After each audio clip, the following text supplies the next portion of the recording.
so I guess the discussion is based on a question, right? That we're having. Yeah. Not a statement, which we normally go with. That's what he's saying. It's better when we all just make statements. Yes. Yeah. Well, no, I'm going to make a comment. How about that? I accept everybody. So the question, well, we were talking about Leonard Nimoy and Search of, and that's how the whole thing came up and whatever. Yes. And the question was, do you ever outgrow superheroes?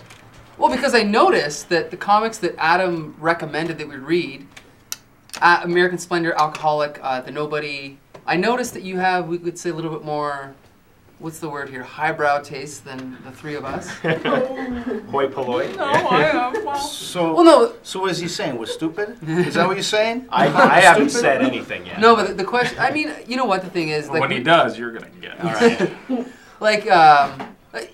Obviously, I think that there's something legitimate that can be gained from reading about superheroes, not just nostalgia trips, not just high octane action, but the question is there a time, or should there be a time, that you outgrow the genre, because it has conventions to it that are deemed ridiculous by the majority of the public.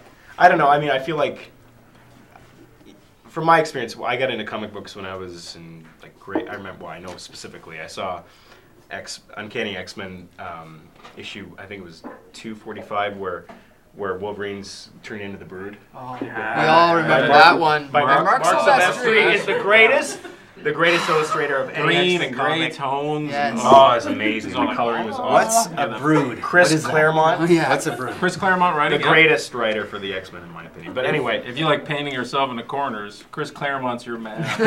that's how Wolverine ended up dead, I think. But but those were great stories. But obviously, the reason I got into it was because those graphics and that illustration really spoke to my grade 6 mind.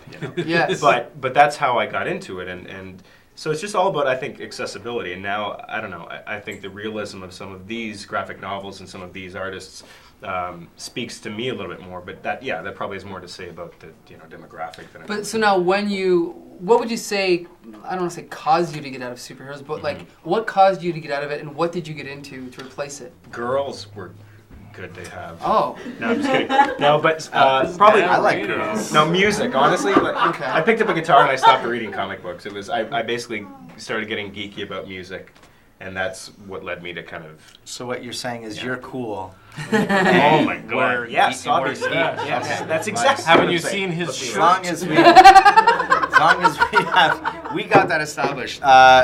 George, I'm not even going to ask you this question because you still dress up like a superhero for no reason and just walk around. Listen, I wander around. I ride my skateboard and I wear my Iron Man helmet and my Captain America shield, my Batman gloves. I love all that stuff, but there was, and there still is a part of me that disconnects from that, where there is.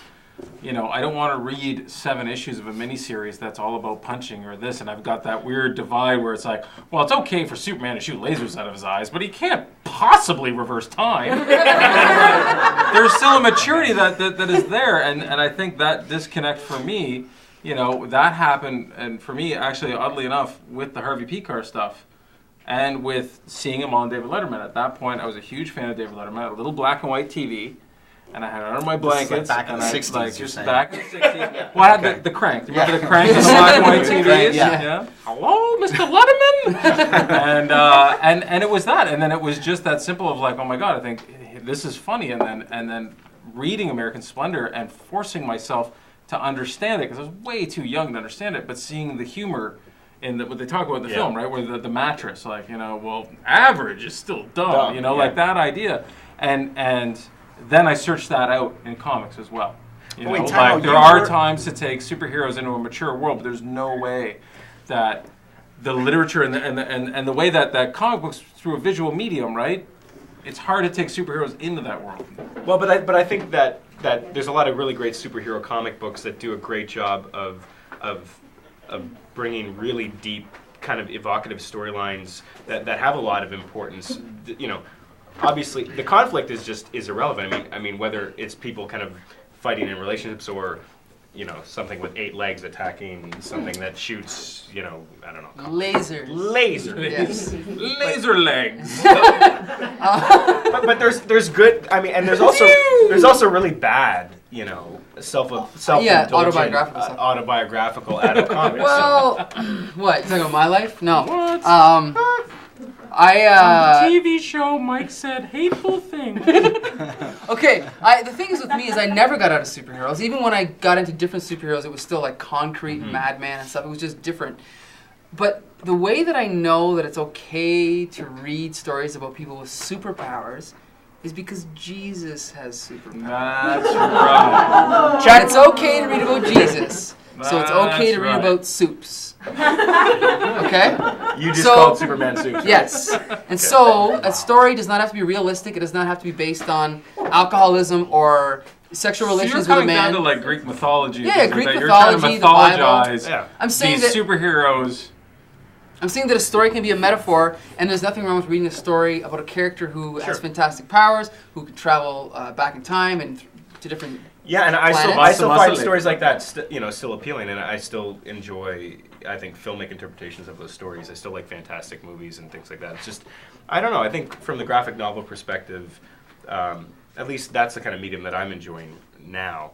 But I still think, I think it's just a matter of storytelling, and I think these kind of more adult or realistic style publications. If the story isn't good, who's going to print this garbage? They So still print a lot of them. Danny will. Yeah. Legacy Comics. Yeah. Legacy Comics. So Danny, what about yourself? Well, just listening to what everyone said, and I'm gonna just kind of soaking it in.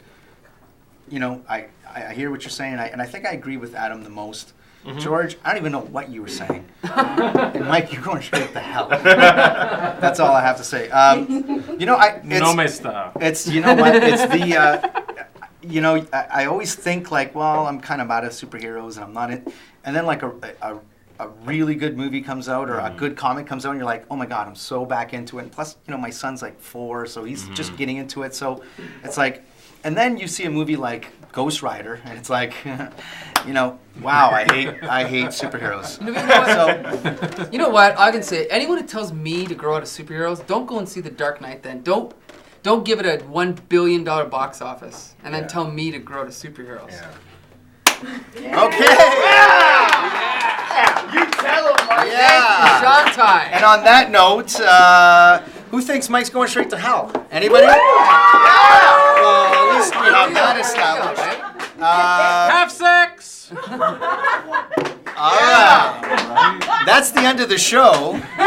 So whoever you're watching it with, get it on. I mean, okay, so we'd like to thank everyone for coming out. We'd like to thank the guys at Fog, Mr. Lucier, Francesco in the back, crew, the fantastic Mr. Fox. Yeah, Mr. Fox. You can hear him. When can we hear on CJAM? CJAM. Biz Cash Fry, Fridays, 2:30 to 4 p.m. And that's on what number on the dial? 99.1. Awesome. CJAM.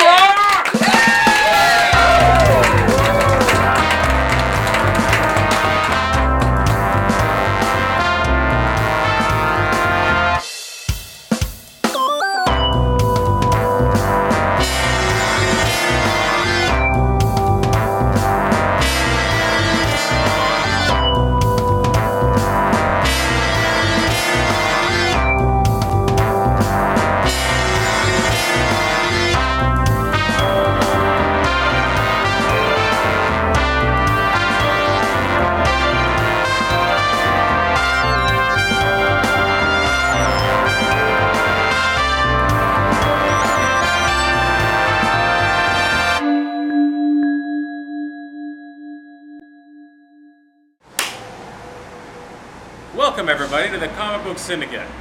This week we're concluding our exciting discussion. Wait, one second. These people come back. Hold on a second. Blah, blah, blah, blah, blah.